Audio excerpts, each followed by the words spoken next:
Bem, estamos aqui mais uma vez na nossa quarta temporada de Uma Graça de Podcast, hoje com a ilustríssima convidada, Kit Milani, que eu vou chamar de Dona Kit, porque eu conheço ela há quase 50 anos. E eu era, 50 anos atrás, eu era muito pequenininho para chamar ela de Git. Eu chamava ela de Dona Git, e aí eu acostumei. Então ela vai me ouvir Dona Git aqui o tempo todo. Não, mas você cresceu agora, não precisa mais da dona, não. Cresci e fiquei com o cabelo cheio de teia de aranha. Pois é. Mas então essa nossa quarta temporada de Uma Graça de Podcast, como nós já falamos em outros episódios, nós estamos tendo o prazer e a satisfação e a honra de convidar os amigos pioneiros persas, um dos primeiros, né? Dessa grande leva que veio do Irã para trazer Bahá'u'lláh e seus ensinamentos para nós aqui no Brasil. Então, nessa quarta temporada, a prioridade são para os persas. Então, todos os convidados são esses queridos e corajosos que nós vamos hoje descobrir um pouquinho da vida pessoal e coletiva deles, né? Suas famílias e tudo mais. E esse pessoal, dona Guite, aqui é gente de bom gosto, viu? Porque não é qualquer um que assiste o Uma Graça de Podcast, não. Só gente de bom gosto. Então, essa Ah, gente de bom gosto que ele nos escreve, muitos não assistem, muitos ouvem, estão no carro, dirigindo, indo para o trabalho, ficam ouvindo. Mas a maioria assiste, né? Nos vê, além de nos ouvir, né, nos vê também. E todos já sabem que aqui, nesse Uma Graça de Podcast, nós não apresentamos o convidado, por mais ilustre que sejam. É o próprio convidado que se apresenta. Então, dona Guide, sinta-se à vontade. Muito obrigado por aceitar o nosso convite. Ficamos muito felizes com isso. Então, nós vamos, no nosso bate-papo aqui, descobrir muitas joias preciosas do ensino, das suas experiências, das dificuldades que muito, com certeza, passou, mas sim, muitas, a maioria são vitórias, né? E a gente vai com certeza. aprender com tudo isso. Muito obrigado, então sinta-se à vontade. Obrigada a você, realmente agradeço a oportunidade de poder deixar um testemunho, não é? Que a gente está deixando, acho que tem seu valor pelas experiências e também porque dá a oportunidade de lembrar de outros amigos que começaram a jornada com a gente ou vieram se juntar a nós no meio do caminho, mas que já saíram dessa realidade física e estão no mundo espiritual, mas com certeza continuam nos acompanhando, nos abençoando e ajudando, né? Certeza. Então, eu nasci no ano 99 da Era Bahá'í. Aí vocês vão poder fazer o cálculo. Em Teherã, no Irã. Porque Teherã é a capital do Irã. Então, meus pais, na época, já estavam se preparando para sair como pioneiros para o interior do Irã, porque naquela época havia um plano para conquistar todas as cidades grandes onde não havia famílias barrais, não é? E a meta deles era uma cidade, assim, uma meta muito difícil, é uma cidade chamada Zahedar, na fronteira do Afeganistão, e aonde a população é mais sunita. Portanto, eles assim não são muito amigáveis a quem vem da região xiita do país, né? E por isso o Comitê do Pioneirismo tinha coordenado para que 3 famílias fossem juntas, para poder lá se apoiarem e trabalharem juntos. Então, essas 3 famílias eram a minha família, Masrur, o irmão do meu pai também com a esposa e o filho, e uma outra família. Então, essas 3 famílias saíram juntas. Como é que era o nome, dona Guide, dos seus pais? Meu pai chamava Mansur Masrur e a minha mãe Atiye Chayane. Eram bem jovens, praticamente recém-casados, porque eu nasci logo depois do casamento deles, assim, um ano depois do casamento, e estava com 9 meses. quando eles me levaram. E é em plena Segunda Guerra Mundial. Nossa. Então, imagine como que não era a situação, mas eles foram. Porque uma coisa que eu já quero falar agora, para que muitas das coisas que eu vou dizer vão fazer sentido, é que a geração que viveu no tempo de Guardião era uma geração de apaixonados. Então, o que ele dizia, o que ele orientava, tinha que ser feito. Então, não importava que fosse difícil, não importava que fosse longe lá na fronteira, não importava que fosse em plena guerra, tinha que ir, então o pessoal ia. Agora, chegando lá, eles realmente tiveram muita dificuldade. E a situação da guerra piorou muito, porque o exército da Rússia ocupou aquela região e pegou todos os alimentos para o exército. Então, a população civil da cidade ficaram praticamente sem comida, né? Sim. Então, aí eles abriram um comércio de tecido para poder trabalhar, se ocupar e também para poder ter relação com a comunidade e a sociedade. Mas depois de 10 anos, desculpe, depois de 2 anos, e depois de perder todo, todo o material da loja, eles tiveram que voltar, as 3 famílias voltaram para Teherã. Mas nesse meio tempo deu para fazer algumas coisas lá que ficou felizmente. Então, de retorno a Teherã, meu pai não tinha outra meta, quer dizer, outro pensamento, se não sair para outra meta. E dessa vez, ele já pela experiência do pioneirismo, as metas dele eram ainda mais audaciosas, ele queria ir para fora dele. E ele foi tentando vários consulados, embaixadas para visto, né? Uhum. Mas não conseguiu. A primeira meta que ele escolheu era a Indonésia, porque o Dr. Mohajer tinha ido para lá e tinha mandado muitos relatos dos sucessos do trabalho lá. Então, muitos barrais jovens também estavam tentando de ir para a Indonésia, mas ele não conseguiu. Aí lembrou das metas de África. As metas da África eram mais assim, as colônias inglesas, mas ali também ele não conseguiu visto.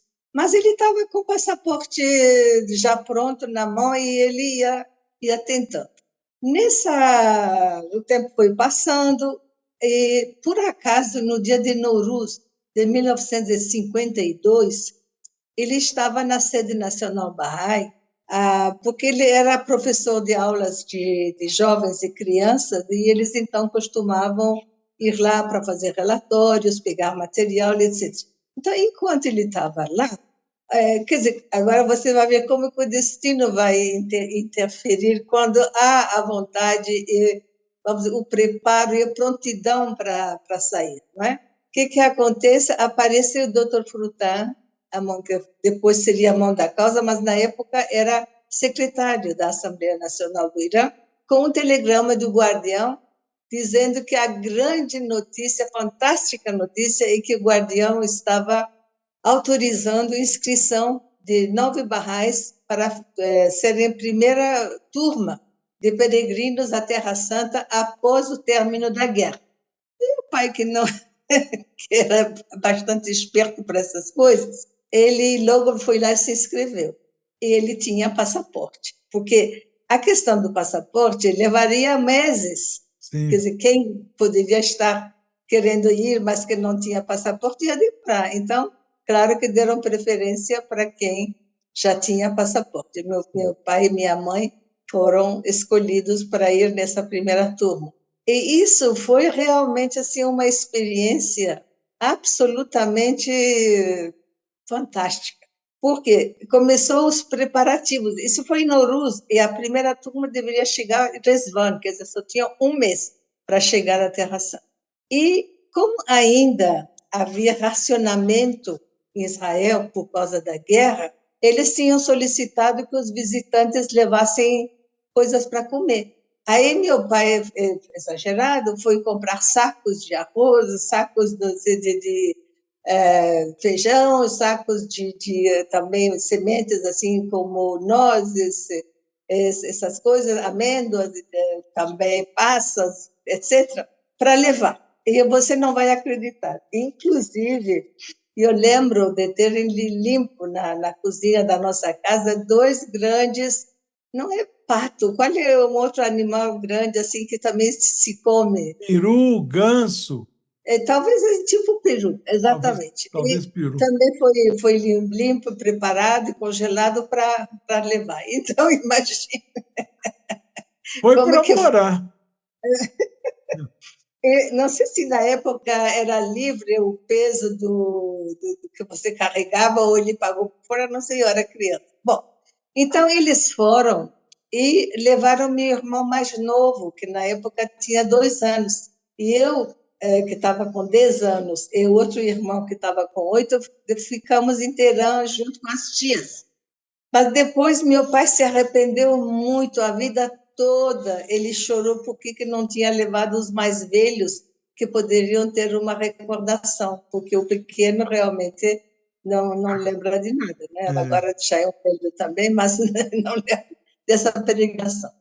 E a peregrinação, claro que foi muito especial. Primeiro, porque era todo um sistema diferente. Só chegavam mesmo 9 pessoas, ficavam hospedados. Você já esteve lá, não é? sim. Então, aquele primeiro Casa dos Peregrinos, que a gente, hoje em dia, é como se fosse assim, uma recepção. Era Próximo ao Santuário do Baco. isso. E ali ele tinha quartos atrás da cozinha, onde eles ficavam hospedados e as senhoras que estavam no grupo, junto com a pessoa que trabalhava lá na Terra Santa, preparavam as refeições. Então você vê, era uma situação assim bem familiar. É, Tanto que quando eles foram visitar a mansão de Bardi, eles dormiram na mansão de Bardi. puxa vida. Você está vendo a diferença que agora, hoje em dia, como que é? Então, E, eu acho que e o nome Casa de Peregrinos era bem apropriado para essa época, né? era justamente para isso que tinha sido construída, É, a pedido de Abdu'l-Bahá, não é? é. Então, foi assim, uma experiência muito especial que eles tiveram. Inclusive, quando a Duirra não viu os alimentos que tinham levado, ela falou: que bom, Vai vocês dar para agora todo mundo. não só vai dar para todo mundo, como vai dar para fazer o prato preferido do guardião. Ela pediu Ai, para que fazer beleza. o que as senhoras fizeram, etc. Então, foi uma... E, assim, o momento era absolutamente, assim, fantástico, porque o guardião, à noite, ficava trabalhando, preparando a cruzada de 10 anos. Então, de dia, quando ele vinha ao encontro dos peregrinos, ele mostrava os mapas e falava o nome das cidades, dos continentes, dos países, e as metas que tinham que ser ganhas aqui e ali, etc. Agora, ele sempre demonstrava uma afeição, um interesse, assim, uma ligação muito grande com a África e assim muitas metas na África e ele queria que fossem muitos pioneiros para a África, apesar da dificuldade que havia com os vistos, né? Bom, não, acho que agora tem que resumir, porque senão a gente poderia passar o tempo todo só falando Dessa dessa... paixão do guardião pela África. Exato. Aí o que aconteceu é que os senhores, os homens que estavam no grupo, acho que deviam ser 5 homens e 4 senhoras, combinaram junto consigo de que, durante as palestras e conversas com o guardião, 2 ficariam tomando conta por escrito, fazendo notas, e um ficaria só ouvindo, para assim pegar todas as nuances. E à noite, então, eles se juntavam e liam. Quem tinha escrito lia as suas notas e quem tinha ouvido corrigia, por acaso, se havia necessidade. Eles queriam levar notas verdadeiras e corretas, né? É. Bom, a outra coisa, eles tinham combinado entre si que não iam perguntar para onde deveriam ir como pioneiros, Hum. porque se o guardião falasse uma meta, aí eles Era tinham lá que que ir, é para lá que eles iam. eles não queriam desobedecer. Então falaram, não, depois que terminar a peregrinação, a gente vai com a família, consulta e vamos para uma mesa. Muito bem. Mas no último dia, meu pai não se aguentou. Na hora que estava abraçando o guardião para dar a Deus, ele assim perguntou, né, que ele queria muito, mas não tinha conseguido, mas aonde que era melhor? Aí o guardião falou, as colônias inglesas da África. Aí meu pai falou, olha, eu não consegui isso até hoje. Aí falou, não tem problema, não. O senhor vai para as colônias francesas da África, porque meu pai, numa conversa, tinha relatado que, como criança, tinha trabalhado numa farmácia e tinha aprendido a ler o alfabeto Francisco. latino. Ah, Então, isso era suficiente para ele saber francês, pelo menos na generosidade do amado guardião. Então, foi. Quando eles saíram de Israel, foram para a Alemanha. Outra coisa, o guardião, no último dia, deu dois quadros com foto para meu pai, e na época ia ter uma conferência de ensino em Noruega. Aí falou para mim, era bom vocês participarem desse encontro e levar essas fotos. Essas fotos eram do primeiro grupo dos pioneiros que tinham ido para a África e uma outra de uma casa que tinham comprado como a sede local. uhum. É para que os amigos europeus possam ver como a fé está crescendo na África. Bom, aí então eles saíram. Quando saíram, foram a essa conferência, mostraram as fotos e tal, meu pai e minha mãe conversaram, e aí meu pai falou, eu tenho que ir agora para a porque eu já estou aqui e não podemos demorar, porque vai começar logo a cruzada de 10 anos, então quanto mais a gente puder adiantar, vai ser melhor. Então combinaram que a minha mãe voltaria com a criança para Teherã, para fechar os negócios dele, vender a casa, os móveis, etc. E ele já iria a consultar com a Assembleia Nacional da França, porque essas metas da África Francesa eram da Assembleia Nacional da França, para saber qual o país que ainda precisava de pioneiros. E foi o que ele fez. Ele foi lá, consultou, e eles falaram, olha, a Tunísia tem Bahá'í desde o tempo de Abdul Bahá. A Algéria acabou de receber pioneiros. Só Marrocos, que ainda não tem. Falei, então é para lá que eu vou.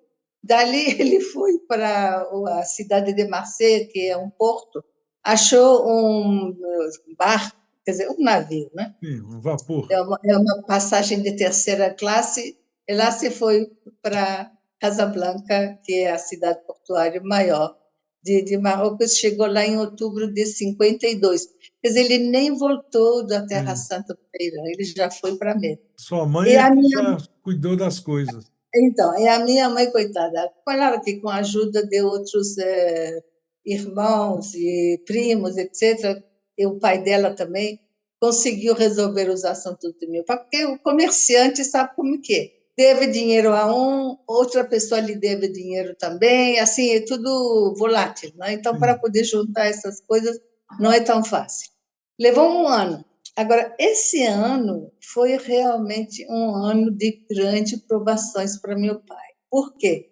Houve um problema, eu não posso entrar muito assim no mérito dessa questão, mas um primeiro-ministro lá do Irã que nacionalizou o petróleo iraniano e, com isso, todos os países boicotaram o Irã. Uhum. Aí não entrava dinheiro, não saía dinheiro, e meu pai ficou sem dinheiro num país estrangeiro que não conhecia a língua, não conhecia ninguém, e lá passou a ter fome. E se eu contar como que ele morava, você não vai nem acreditar. Ele morava numa pensão que Passou a mulher... grandes dificuldades, né? Sabe como que é? Eu acho que eu sempre digo isso agora aos novos pioneiros.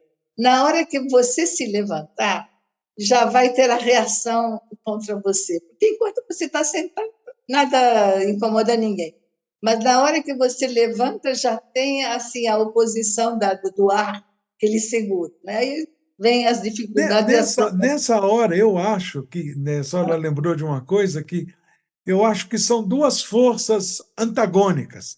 Quando Isso, a gente levanta para servir vem como se fosse, alguns brincam que é como se fosse o exército das trevas, Exatamente. e vem impedir esse nosso movimento. E, por outro lado, vem um bando de anjos escolhidos para nos ajudar e conduzir para essa meta. Só que a Exatamente. força do bem sempre é maior do que a do mal, né? E eu tenho Mas, certeza que seu pai venceu. sim, mas tem que realmente ser firme, Claro. e, senão, se a gente vacilar, o É. negócio desanda mesmo. Então, essa senhora que tinha a pensão, ela alugava o quarto para meu pai dormir à noite.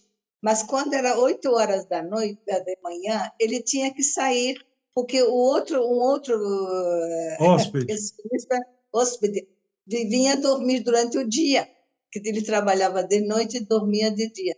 Então, durante o dia, meu pai não tinha onde ir. Mesmo quando ele estava doente, com febre, ele tinha que ir sentar no banco da praça ou do parque para passar o dia, porque também Né? não conhecia ninguém para ir para a Agora, essa casa de senhora é boa comerciante, hein? avô. Era, eu acho.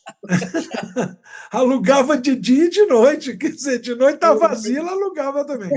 Mas aí, dona Guite, aí sua mãe veio com vocês para Sim, Marrocos? isso, para Marrocos. Então, um ano depois, minha mãe e as 3 crianças chegamos para Marrocos. Então, essa foi a primeira experiência que nós tivemos de pioneirismo. Mas aí, nessa época, nós crianças não considerávamos pioneiro, porque os pais eram pioneiros e a gente acompanhava. É realmente, embora a gente também tenha tido a dose das provações e dificuldades, principalmente chegando lá sem saber a língua, sem ter estudado nas escolas francesas, Sem tendo que amizade. sem conhecer ninguém, nem família, nem criança, nem adulto, nem ninguém, não é? Então, realmente tem, mas eu não vou entrar nos detalhes porque Sim. vai tomar muito tempo. Mas, graças a Deus, não levou muito tempo. No desvã de 1964, já se formou a primeira Assembleia Local de Casablanca, e aí depois meu pai abriu uma loja de tapetes persas e ele podia ser, assim, assinar para que outros pioneiros viessem. Aí Uhum. muitos pioneiros começaram a chegar Mas, para... mas então, apesar de todas essas dificuldades, ele se manteve como pioneiro em Marrocos. Ah, sim, sim, ele aguentou esse ano com maior E a dificuldade até a senhora gente... e vocês ficaram lá quantos anos, dona Guite? Então, nós ficamos até 1969, porque o que aconteceu em 1967, o Guardião escreveu uma carta dirigida aos barrais pioneiros em Marrocos. 67 ou 57? Desculpa, 57. É bom 57. que você me corrigiu, exato. 57. Aí, o Guardião falou: olha, é maravilhoso do jeito que vocês estão servindo, mas tem barrais e pioneiros demais em Marrocos, e todos os países em volta estão precisando de pioneiros, dispersem-se. Aí, como 2 meses depois o guardião faleceu, meu pai, sabe, para ele era assim uma ordem sem dúvida. Então ele tinha, mas mesmo assim levou 2 anos para ele conseguir, porque ele tinha que desfazer da loja, e a gente da escola, tudo, enfim, e conseguimos em 69, desculpa, ainda 59, 59. 59 ir para Lisboa, Portugal. Foi assim que nós fomos parar em Portugal, porque outros países vizinhos também não conseguimos visto. Mas mesmo em Foi assim que a Portugal, senhora começou a se abrasileirar, né? isso, primeiro a portuguesar, depois. Sim. Então, aí o que aconteceu? Meu pai só recebia visto de um mês de residência. Olha, porque na época também havia uma ditadura em Portugal e as coisas eram muito assim severas, assim muito vigiadas, É. muito, enfim. Mas ele aceitou. A gente ficava cada mês. Ele podia ser mandado embora, mas a gente ficou. Ele ainda abriu uma loja de tapetes em Lisboa.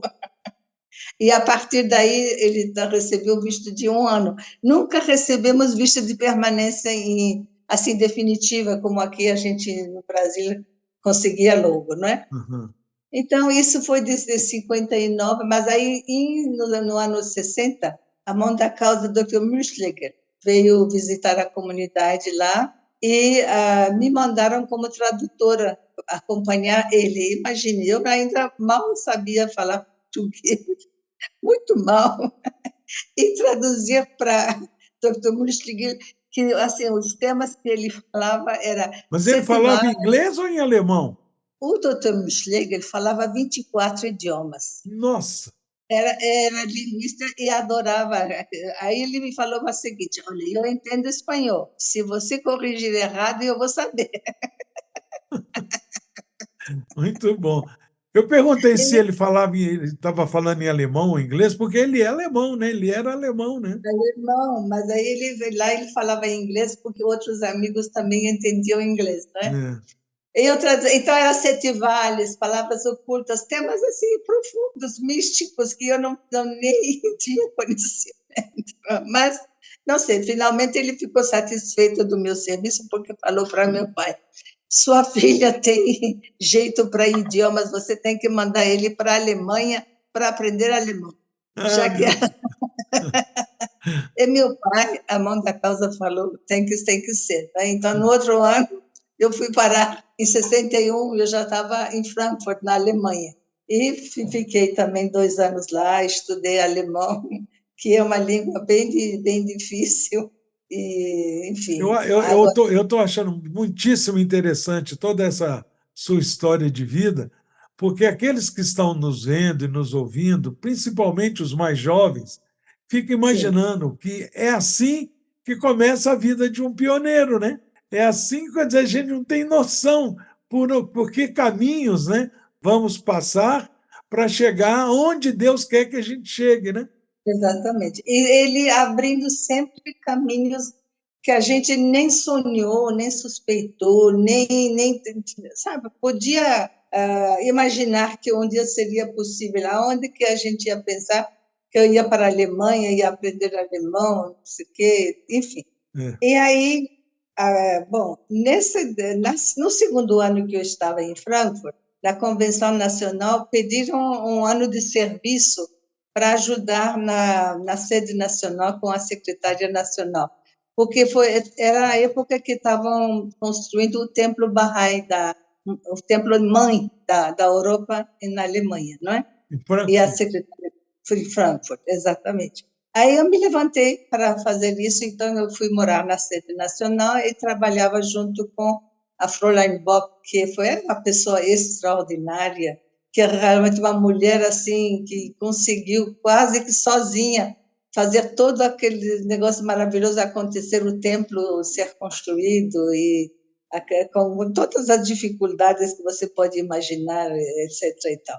Fantástico. A Foi. senhora lembra de algumas desses desafios que a senhora nunca mais esqueceu que por nesse Bom, período? eu vou lhe falar de desafio e de milagre, porque, olha, se dizer para mim que de milagre não existe, eu digo que existe, que eu já vi alguns na minha vida. Então, quando chegou o mês de abril de 1963, era a primeira convenção internacional, onde pela primeira vez os membros das Assembleias Nacionais do mundo iam se reunir em Haifa para eleger a primeira Casa Universal da Justiça, que era uma coisa que, assim, os barrais mais antigos só viviam, assim, dizendo que será que a gente vai alcançar esse dia para a gente ver, sabe, a Casa de Justiça ser eleita, se funcionar, sabe? Era uma expectativa imensa, imensa. E aí, o que aconteceu? Todos os membros da Assembleia Nacional da Alemanha, junto com as outras, viajaram, foram para a Terra Santa. E eu fiquei na sede nacional, junto com um casal de idosos alemães que não eram nem barrais. Muito bem. Aí não demorou muito, começou a chegar ônibus cheio de viajantes do Irã. Vários ônibus cheios vieram de barrais iranianos que estavam indo para Londres, para o Congresso Mundial. Você acredita que esses amigos saíram do Irã de ônibus, atravessaram a Europa toda e foram para o Congresso de Londres? Aí, bom, atender tanta gente, ainda mais eles achavam que podiam se hospedar na sede nacional, não foi fácil. Esse foi o primeiro milagre. O segundo milagre foi o seguinte: da própria Alemanha estavam indo 500 barrais para o Congresso de Londres, que era relativamente perto e o pessoal tinha possibilidade de viajar. Aí, eu, lá na sede nacional, estava fazendo o quê? Fazendo as reservas de hotel para todos eles em Londres, e estava fazendo também, depois tinha que comprar as passagens de trem, porque todos viajaríamos de trem juntos para Londres. Aí, bom, tudo isso eu tinha feito com calma e tal, tinha comprado as passagens, tinha feito as reservas, tinha já mandado os endereços dos hotéis para cada família, chegando em Londres, eles saberiam onde ir. Agora, de repente, me avisam 2 dias antes da gente viajar que 21 mãos da causa vão chegar de Haifa. Não. Porque antes de ir para Londres, eles queriam fazer uma inauguração interina do templo, porque o templo era uma meta que tinha sido inaugurada até 63, que é o término do plano de dezembro. Mas ele não estava totalmente pronto para ser uma inauguração oficial, mas seria uma inauguração interina. Agora, eu sozinha, eu me virei, preparei lanche, etc. Então, chamei alguns jovens para me ajudar, e foi realmente uma ocasião muito maravilhosa. Que imagine você ser anfitriã de 21 mãos da causa que estão chegando da Terra Santa e descansaram um pouquinho e tal, e aí foram levados lá para o templo, e foi a cerimônia, aquela coisa toda, e de lá já foram para o aeroporto e foram para Londres. Pois é, sim, só para contextualizar, para aqueles que estão nos ouvindo, entender Sim, bem essa questão do tempo. A sim, eleição da Casa de Justiça foi em 1963, em isso, Haifa. Esse isso, congresso internacional que a senhora está mencionando foi em Londres. em Londres, Isso. Então, exatamente. como é que era? Terminou a convenção internacional, os convidados e mais as mãos da causa foram. Dá uma contextualizada aí para nós. Mas é isso mesmo, então eles iriam direto para Londres. Mas como acho que deve ter sido uma decisão que foi tomada na Terra Santa, aí eles decidiram passar por Pela Alemanha. Frankfurt, pela Alemanha, e fazer essa inauguração interina. E Certo. aí, bom, realmente para mim foi assim, eu achava que ia desmaiar, não ia nem conseguir recebê-los, servi-los, sabe, na viagem sempre um precisa de alguma coisa, outro de outra coisa, todos Isso cansados, tudo sem aviso, né? sem aviso prévio. Foi assim de vez, Se né? fosse Mas, avisado, já era um desafio tanto. Agora, sem aviso, exato, aí exato. virou milagre, né? Foi. Aí foi o segundo milagre, quando finalmente eles foram no aeroporto e foram embora. Eu respirei tranquilo, agradeci muito a Bahá'u'lláh, voltei para meu quarto lá na sede.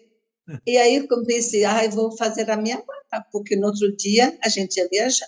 Aí, quando começou a fazer minha mala, eu pego aquele envelope onde estão as passagens que eu comprei para todos esses 500 barrais que vão viajar amanhã, vão chegar de todas as partes da Alemanha para como chama, a estação de trem de Frankfurt, e de lá vamos todos juntos. Quando eu abri e comecei a olhar essas passagens, eu vi que eu tinha menos de 100 passagens. Aquela hora, eu não sei, meu coração não parou, porque eu acho que Deus me protegeu. Aí eu fiquei um tempão assim, olhando e intimamente falando, oh, Bahá'u'lláh, oh, Bahá'u'lláh, assim, e pensando, meu Deus, o que eu vou fazer?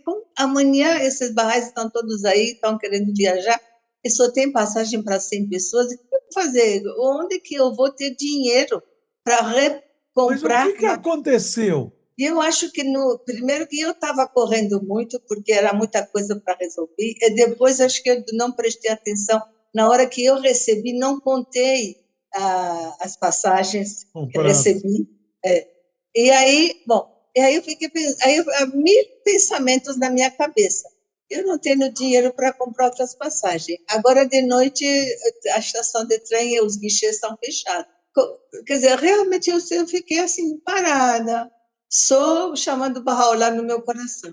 Daqui a pouco tocou a campainha lá da sede nacional. Eu morava no primeiro andar, desci correndo, abri a porta. Um dos jovens que tinha se comprometido a me apoiar durante esses dias estava na porta e falou: "Você está precisando de alguma coisa?" Eu falei: "Você não sabe se eu estou precisando, sim, mas não sei se é uma coisa que você vai poder me ajudar, mas que bom que você está aqui, pelo menos eu tenho alguém com quem falar, e de falar, contar o problema." Aí ele falou: "Se acalme, pega o envelope, vamos lá para a estação." E não ficava muito longe lá da sede nacional, ele estava de carro. Nós fomos, chegamos lá, eu não conseguia acreditar meus olhos. Toda a estação iluminada, cheio de movimento, todos os guichês abertos. Aí eu falei para ele: "O que está acontecendo nessa estação?" Ele falou: "Eu também não sei, vamos nos informar." Quando informamos, falaram que amanhã vai ter uma eleição na Itália. E o governo italiano mandou passagens para os trabalhadores que estão na Alemanha ir lá votar. Então, por isso que, excepcionalmente, está tudo aberto, Tudo está a tudo ver. funcionando. Aí falei: "Bom, então vamos para o guichê onde eu tinha feito a compra." Mas chegamos lá, claro que não era a pessoa que tinha atendido, né? Mas, graças a Deus, que eles eram organizados e eles registram as vendas. Uhum. Aí, no registro, realmente constava que ele tinha entregue só 100 passagens. Isso não é um milagre? Embora a senhora tenha pago as 500. Eu tinha pago todas as 500, mas o que eu tinha recebido, aí na hora o senhor que estava lá falou: "Não, tá tudo bem, desculpe e tal, transporte." E eu o tempo todo assim pensava: "Eu vou desmaiar, porque eu não acredito que com tanta facilidade Pois é, esse esse negócio está se resolvendo, né?" que Mas aí coisa. recebemos as passagens, ele, o amigo me levou de volta para a sede, eu terminei a minha mala, e outro dia viajamos todos juntos para Toma Londres. uma aguinha agora aí, porque a senhora reviveu um susto grande. Mas, olha, foi um susto muito grande, Imagina. sinceramente foi. Mas aí, a senhora ficou na Alemanha quanto tempo? E depois voltou para Portugal? Então, peraí, agora, agora que as coisas vão ficar mais emocionantes. Então, eu peguei a minha malinha, porque a viagem era de 5 dias, né, para o congresso. Primeiro Congresso Mundial Bahá'í em Londres, marcando o centenário da Declaração Pública de A Bahá'u'lláh. senhora fala que a viagem era de 5 dias, mas não quer dizer que é 5 dias de viagem. É 5 dias de conferência. Sim, sim, ida e volta, não é? Quer dizer, É, participação e volta. Então, tinha as passagens de volta também, tudo agora, tudo direitinho. Já tinha entrego para cada família, não tinha mais é. responsabilidade. Então, graças a Deus, eu, sinceramente. Então, foi assim, naqueles dias foram 3 milagres, um atrás do outro. Bom, aí chegamos em Londres, meu pai estava lá, meus avós estavam lá, tias, tios, amigos, aí, aquela maravilha toda, toda, toda. E o próprio congresso realmente foi assim, eu acho que foi um presente que o Guardião deixou para os pioneiros, porque a maioria dos pioneiros que tinham viajado assim durante como chama, esses 10 anos, não é? Que era o Cruzada de plano, 10 anos. a cruzada, estavam lá e que podiam ver com seus olhos. Aí os membros da Casa de Justiça, acho que foi até hoje a primeira vez que apareceram em público, todos eles ali, e as mãos da causa fazendo as conferências. Fora da Terra Santa, né? É, Fora da todos. Terra Santa, porque Sim, sim, deixa eu interromper a senhora num sim, episódio que eu acho que foi a coisa mais emocionante que eu já vi na minha vida. Mas sim, antes disso, eu queria só lembrar um fato que eu li, não lembro onde, que esse Congresso de Londres, de sim, 1963, sim.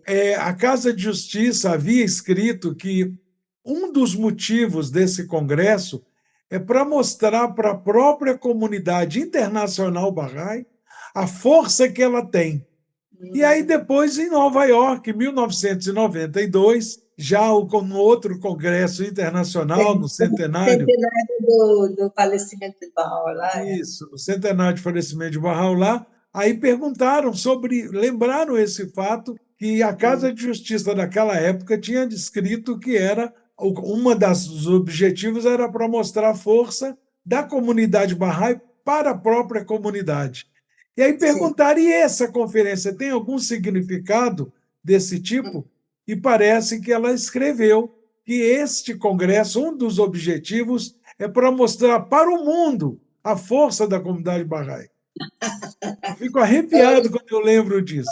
Foi realizado, realmente. Porque o de 63 foi mostrar para a própria comunidade, e para de 92 para o mundo. Né?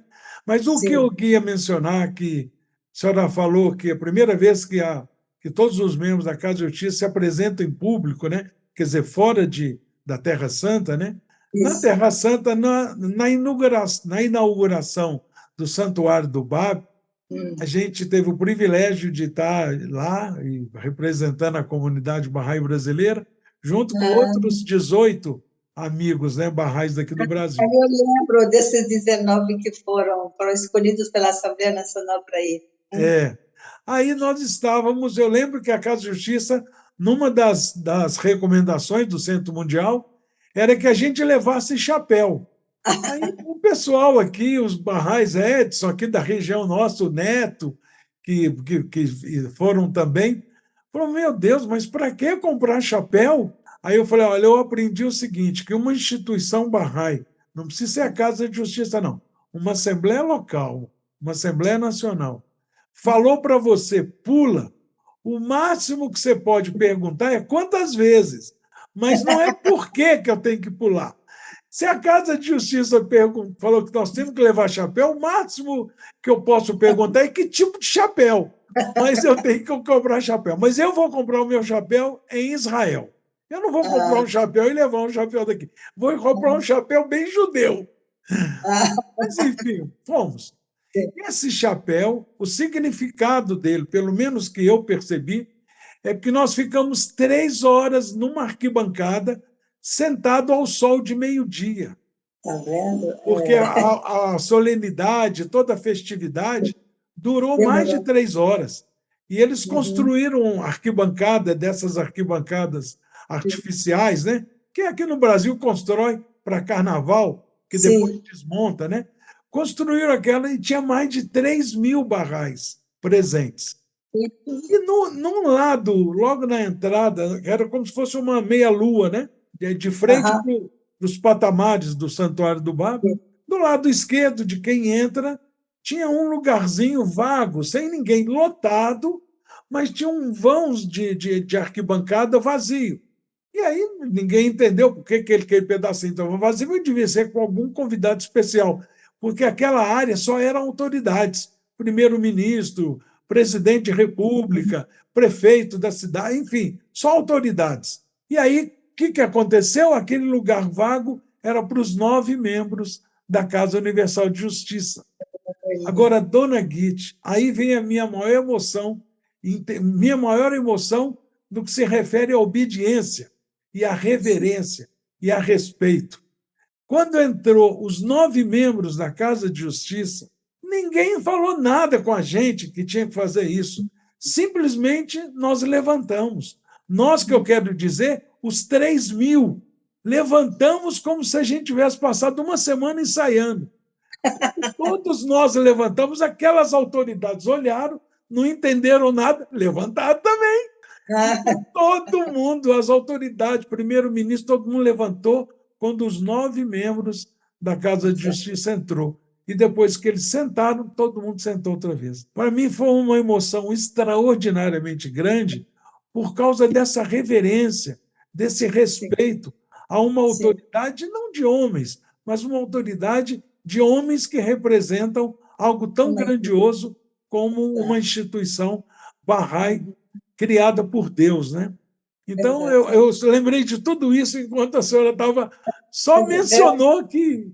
Sim. Agora, imagine a reação de todos, acho que eram 6.000 ou 10.000 pessoas que estavam ali no Albert Hall de Londres, pela primeira vez, a primeira casa Universal de Justiça eleita apareça realmente, aqui. Aí foi loucura, né? sem Ficou um dúvida. Sim. tempão, todo mundo em pé, batendo palma, É, sabe, a alegria, enfim. Acho que só na fé a gente tem a oportunidade de ter essas experiências tão profundas, tão marcantes, é, e tão comoventes, não é? Porque a gente muito, está vendo muito a emocionante.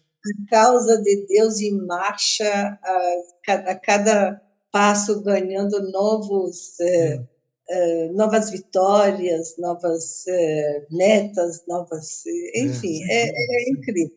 Mas É aí a uma senhora está experiência. em Londres, a senhora está em Londres, na conferência internacional, já se livrou das passagens de ida e de volta, já estou sentindo até alívio para a senhora aqui.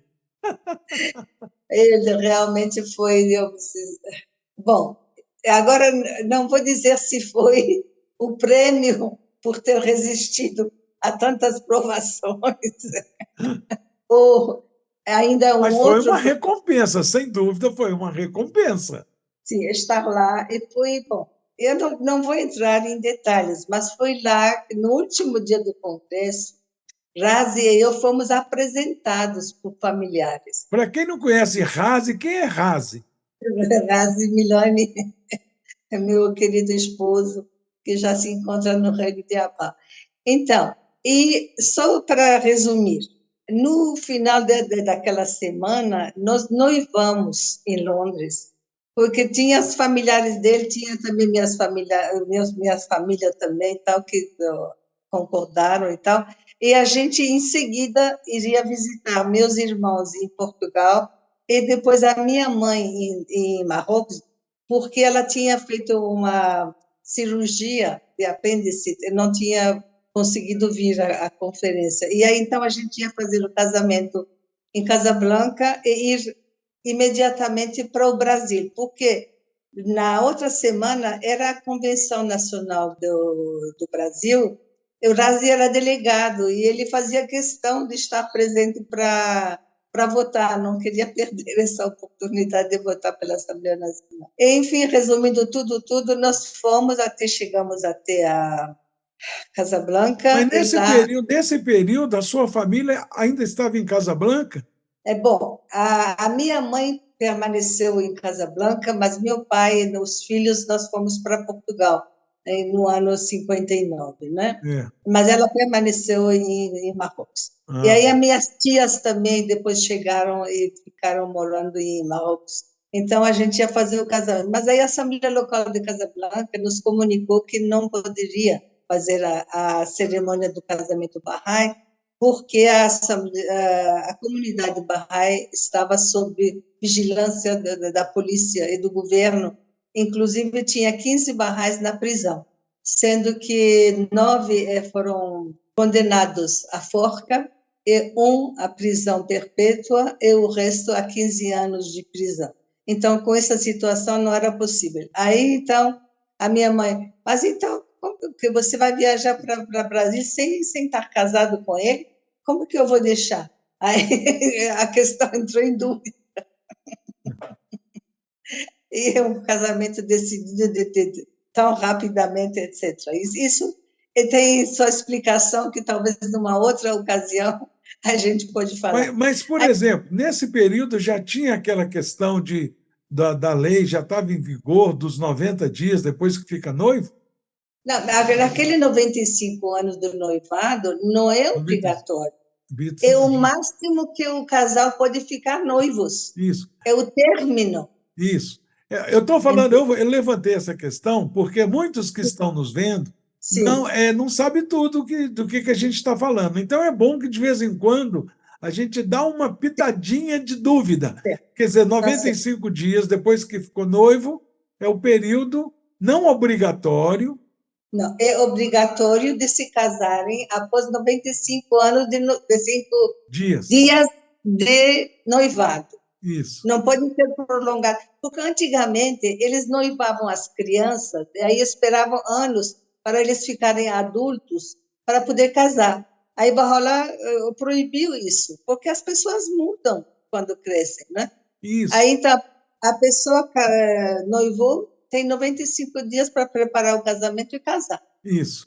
Eu Como nós só... perguntei isso porque isso ajuda a quem está nos ouvindo a entender bem a função.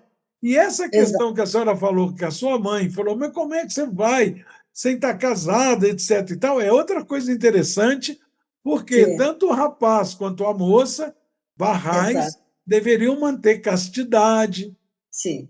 Não, e também tinham que ter permissão dos pais para o casamento Bahá'í, não é? Isso, bem lembrado. Então, aí foi tudo resolvido e nós chegamos, então, a Rio de Janeiro, fomos para o hotel onde estavam os amigos Barrais que estavam na convenção, não é? O Razi me deixou na recepção e foi correndo para onde era a convenção nacional. E eu Isso estava que muito... ano, dona Guite? Foi em 63, foi logo depois do Congresso de Londres. Nós chegamos, 63, é. ainda era maio, aliás, era dia 23 de maio de 1963. Então, agora, em 23 de maio, a semana passada, eu fiz 60 anos que cheguei no Brasil, 60 anos que eu casei, Uma e aí data muito significativa. O ano que a senhora participou de uma graça de podcast. pois é. Então, foi assim. Então, a gente. Agora, coisa muito interessante que aconteceu é que Razi foi para a convenção, votou e tal.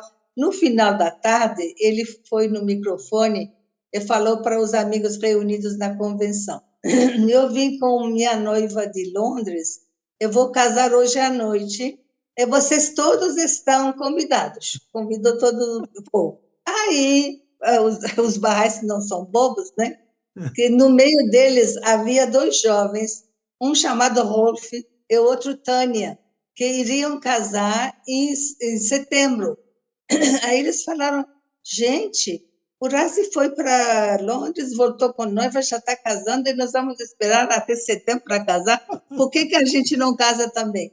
Você acredita que eles saíram, quer dizer, a Tânia saiu, comprou o vestido com a mãe, voltou, eles já tinham permissão dos pais. E aí, à noite, a Assembleia Nacional, recém-eleita, fez a cerimônia do casamento para os dois casais. Que lindo, que Assim, lindo. assim que nós...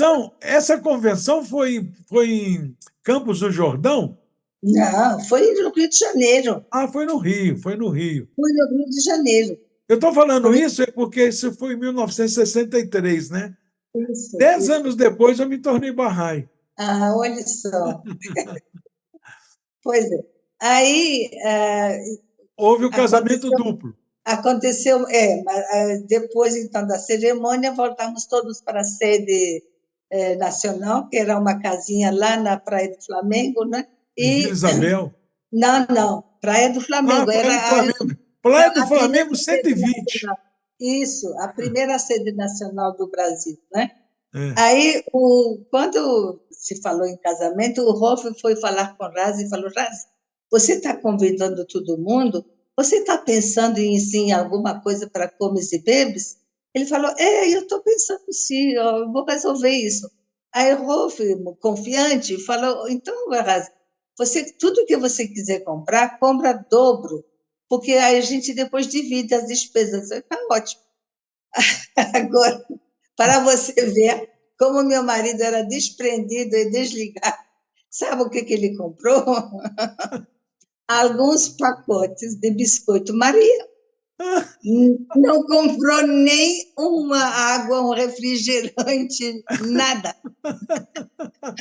Aí, acho que pela primeira e última vez, teve um casamento Bahá'í de dois casais no Rio de Janeiro, onde se serviu biscoito bolacha com água da torneira. Muito bom, muito bom. É. Ainda dividiu, ainda a despesa foi dividida. Então, mais tarde o Rolf escreveu para o Razi perguntando quanto que era, né? Aí o Razi lembra, há muito da época, acho que era cruzeiro. Então o Razi falou que 19 cruzeiros. Aí ele falou para ele, não se preocupa, mandar para mim, dá para o fundo.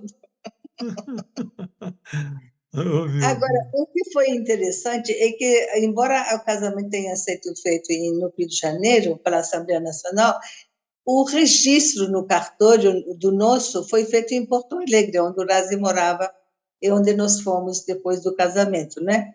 E como, assim, bem recentemente, aquela data, tinha sido registrado no Brasil o casamento Bahá'í valendo pelo civil e pelo religioso. Ah, Então, nosso casamento foi o primeiro casamento Bahá'í que foi registrado oficialmente, e por isso foi parar naqueles volumes de Bahá'í World, lembra? sim, Que sim. tinha onde o guardião colocava todos os assim, O todas as seu, o seu conquistas. casamento e o de Rolf, né? Não, o dele eles registraram na Na Bahia, Bahia. Ah, e aí não fizeram o mesmo procedimento. aham. Então, só o nosso que foi parar no Bairro. Mas, enfim, foi também uma vitória para o plano no Brasil, né?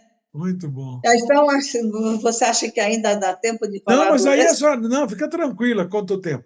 Aí o que aconteceu? A senhora casou e aí Aí casamos, foram para passamos. Vitória. Não, o Razi, na época, morava em Porto Alegre. Ah, é. Então, nós fomos, passeamos um pouquinho lá em Petrópolis e tal, e aí fomos para Porto Alegre. Quando chegamos a Porto Alegre, eu vejo que a comunidade tem pioneiro, Desculpa, dona tem. Guide. E nessa eleição da Assembleia Nacional, a senhora e seu Raso foram eleitos, não? Não, não, não, nenhum dos dois. Nenhum dos dois. Não. Eu Eu, pergunto eu, isso porque depois a senhora vai chegar um momento que a senhora vai sim, lembrar que porque foram. eu mal estava chegando no Brasil, não Sim. tinha como. Eurásio também era o delegado, então ele voltou. Aham. Aí, quando eu chego em Porto Alegre, vejo que tem comunidade, tem pioneiro, tem assembleia local. Aí eu olhei para o Eurásio e falei, que pioneirismo é esse? Porque uma das coisas que a gente tinha casado era para sermos pioneiros, né? Aí ele falou para mim, olha, nós vamos ainda ser pioneiros novamente, mas, quer dizer, nós somos pioneiros aqui, mas para os meus padrões não era, porque eu queria uma meta nova, fresquinha, né? Aí ele falou, olha, eu acabei de colocar um consultório dentário que eu comprei a prestação. Quando eu acabar de pagar as prestações, e o negócio, quer dizer, isso aqui for meu, para não deixar dívidas, né? Nós vamos sair para uma meta. Não, eu falei, tá bom, quer dizer, a gente tem que ser razoável, não pode ser também Sim. exigente demais, né? E aí, então, ficamos, graças a Deus, fizemos muito trabalho bonito lá, inclusive um plano que a Assembleia Local de Porto Alegre chamou de Plano Integral de Ensino, onde nós abrimos 4 comunidades em volta de Porto Alegre, era Gravataí, Esteio, Tapes e mais Canoas? um. Não, na época não era Canoas, não. Bom, depois eu vou lembrar. Eram Aham. 4 comunidades. Aí depois, então, tivemos a visita de Rui Hanom, em Porto Alegre, tivemos várias outras atividades grandes. Uma coisa muito bonita que fizemos no ano 1968, que era o centenário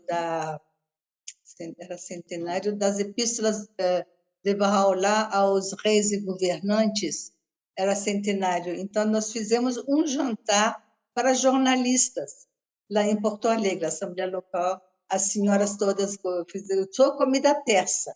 E eu fiquei de explicar como que era a comida persa, etc. E tal. Aí foi muito bom, grande sucesso, teve assim muita repercussão. Depois nós visitamos o governador falando Essa, mal feito. essa é uma atividade, a senhora está lembrando, essa é uma atividade que, num passado não tão longínquo assim, era muito comum, né? A gente Sim, visitar jornalista, visitar delegado de polícia, visitar prefeito, né? sim, Vereadores e tal. E de sim, uns anos para cá eu percebo que essa atividade, se bem que agora o discurso, pelo menos, voltou da gente ter essa interação com a sociedade, né? Mas era sim, muito comum a gente fazer. Eu lembro que a gente não chegava em nenhuma cidade que a gente não visitasse o prefeito, os sim, vereadores, a imprensa, delegado de polícia, porque naquela época sim, também, nessa década aí de 60 e 70, era época de repressão militar, né? E o eu lembro. governo era ditatorial. Sim. Então era muito comum a gente querer fazer amizade com essa gente e mostrar que nós somos do bem, né? Ah, sim, claro, Mas é uma claro. Não, atividade que não pode parar, né, dona Guite? e acho que essa atividade de Porto Alegre foi assim uma coisa original e única, porque eu não sei de outra comunidade que tenha feito isso. Isso é um jantar mesmo assim, todo lindo, maravilhoso, com todos os pratos persas e tal. E aí o pessoal assim gostou muito das explicações sobre cada prato e tal. E Não, depois isso aí realmente é teve inédito, eu acho. teve uma boa repercussão na mídia e também permitiu que a gente conhecesse esses jornalistas para fazer depois outros contatos É, e outros artigos e tal. é. Bom, aí em 1969, finalmente a Eurasia já tinha pago o bendito consultório, que eu não vou entrar mais em detalhes do tempo de Porto Alegre, mas foi um tempo muito bom, muito gostoso. E aí ainda tivemos a felicidade dos nossos dois filhos nasceram lá. Temos dois filhos gaúchos, né? Fez e Epem, nasceram em Porto Alegre. E aí tinha um novo plano. Eu acho que era plano de 8 anos. Eu não lembro mais, já passamos por tantos planos. Tantos planos, é. Talvez de 6 anos. E dessa vez era para abrir todos os estados brasileiros. Então, nós começamos a consultar aonde que a gente poderia ir e tal, etc. E, tal. Isso é E outra finalmente, coisa, dona Guite, desculpa, isso é outra coisa importante que a senhora está tocando. Naquele período, dentro do plano, seja de 6, de 8, de 10 anos, naquele plano daquela época, uma das metas era abrir todos os estados. Isso significa que havia muitos estados do Brasil que não tinha pioneiros. a maioria, A maioria, eu lembro. Então, o que, que né? acontece? Hoje, não tem mais essas metas, porque já foi cumprido. Não tem mais nenhuma capital do Brasil que não tenha pioneiro. Então, esses amigos que querem se levantar de pioneiro têm que aproveitar logo essa oportunidade, porque vai chegar uma hora que não vai ter meta. Exatamente, exatamente. Isso é verdade. Olha, e tem outra coisa também que na vida eu realmente experimentei, é que não há nenhuma meta, nenhum objetivo que você tenha para servir a Deus, servir a fé, e que não se realize. Às vezes até desejos assim que a gente mesmo não conhece, mas que está lá escondido no coração da gente, sabe? E aí, de repente, as coisas acontecem, você consegue, você vai, você ganha, coisas realmente incríveis. Então, como a gente sempre teve uma grande referência para Bahia, não é, por causa das epístolas do plano divino e da Abdu'l-Bahá ter falado da Bahia, então, mas a Bahia tinha a comunidade Bahá'í. Então, nós escolhemos Espírito Santo porque era próximo, era vizinho da Bahia, e decidimos ir para lá. Só que todo mundo caiu em cima da gente, Bahá'í e não Bahá'í. Vocês são malucos. Sair do estado mais rico do Brasil para ir para o estado mais pobre. Bom, não, não, para nós não. Isso é um exagero dos dois lados, né? Bom, mas essa condição. Mas também na época, realmente, o Espírito Santo era um zero à esquerda, sabe? Quando nós chegamos, até, por exemplo, Vitória, que é a capital, não tinha rua asfaltada. Tinha ainda algumas ruas com pedras, aquelas pedras, como que chama? Paralelepípedo.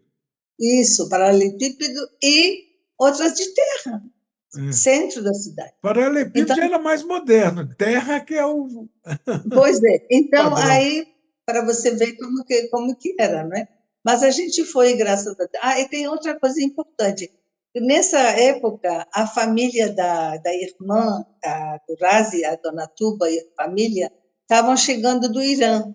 Aí o Razi escreveu para eles estavam querendo vir a Porto Alegre, né? Que a gente estava lá. O Razi escreveu: não, nós estamos indo embora para Vitória. Se vocês quiserem, podem nos acompanhar e vamos juntos para lá. Se não, vocês vão ficar em Porto Alegre e nós vamos para Vitória. Aí falaram: não, claro, nós também vamos para Vitória. Então, eles já mandaram a bagagem para Vitória, né? E eles chegaram a Porto Alegre e logo em seguida, então, fomos para Vitória, chegamos lá. E foi também assim, nós ficamos lá 19 anos. Foram 19 anos muito abençoados, realmente, um estado que a gente aprendeu a O amar. Estado cresceu muito, né, dona Tuba, ou dona Guite? Depois com a senhora, seu Razi, Sim, dona Tuba, seu Maane. sim. Foi realmente muito rico, assim, em safra espiritual e com, assim, amigos maravilhosos. Agora, uma coisa que eu quero falar antes de deixar Porto Alegre atrás é a existência de uma amiga Bahá'í chamada Dona... Espera aí, eu tenho que lembrar agora. Valandro, Alzira, Dona Alzira Valandro, que era uma Bahá'í de Porto Alegre. O Porto Alegre tinha barrais muito profundos, maravilhosos, sabe? E essa senhora, É a época da desde que... dona Nilza, seu Tetes, né? Sim, sim, eles foram, Dona Lisa e seu Tê tinham sido os primeiros pioneiros a Porto Alegre, e depois, então, algumas famílias barrais também tinham ido lá e tinham feito, quer dizer, formado a Assembleia Local. Mas essa Dona Alzira era uma barrai declarada lá do Rio Grande do Sul, quer dizer, de Porto Alegre. Nativa. Ela, nativa, ela era uma apaixonada de Abdu'l-Bahá, era tão lindo ver o amor dela, tanto que foi ela que traduziu Portais para a Liberdade, de tanto Hum, que ela amava assim as histórias de Abdu'l-Bahá e tudo. Então, deixamos ela, estava doente quando nós fomos embora e pouco depois ela faleceu.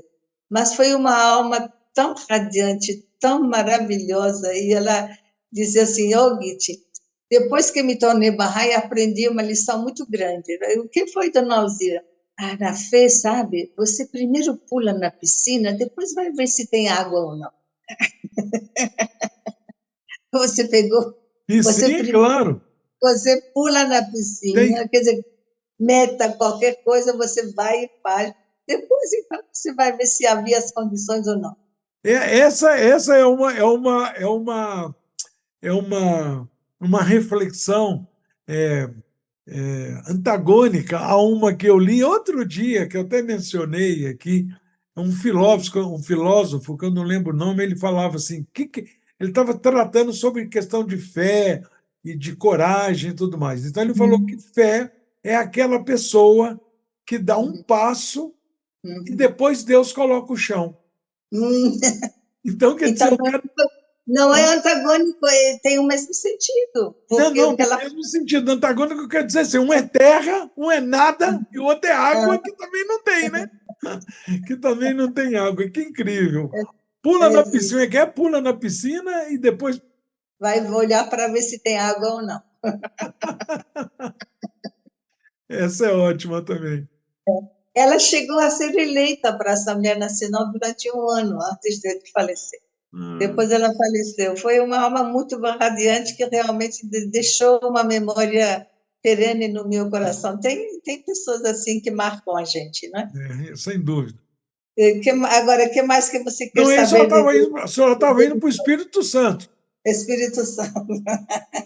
Espírito Santo. Então, O nome é lá maravilhoso, né? sim, fizemos muitos planos de ensino, mas justamente como você falou que era os anos de ditadura aqui no Brasil, por exemplo, uma cidade chamada Serra, que fica ao norte de Vitória, que nós tínhamos trabalhado durante meses com aulas de criança, com reuniões, etc, etc. Um dia, quando nós chegamos lá, ninguém abriu as persianas, as janelas, ficou tudo fechado, assim, Porque essas cidades, antigamente, era uma rua longa, não é? E aí, uma casa de um lado e do outro, ficou tudo fechado. Nós ficamos um pouco para cá, para lá, falamos com um, com outro, e aí ficamos sabendo que o padre tinha falado para eles que esse pessoal é comunista e vocês não podem ter relação com eles, nem deixar seus filhos estudar com eles.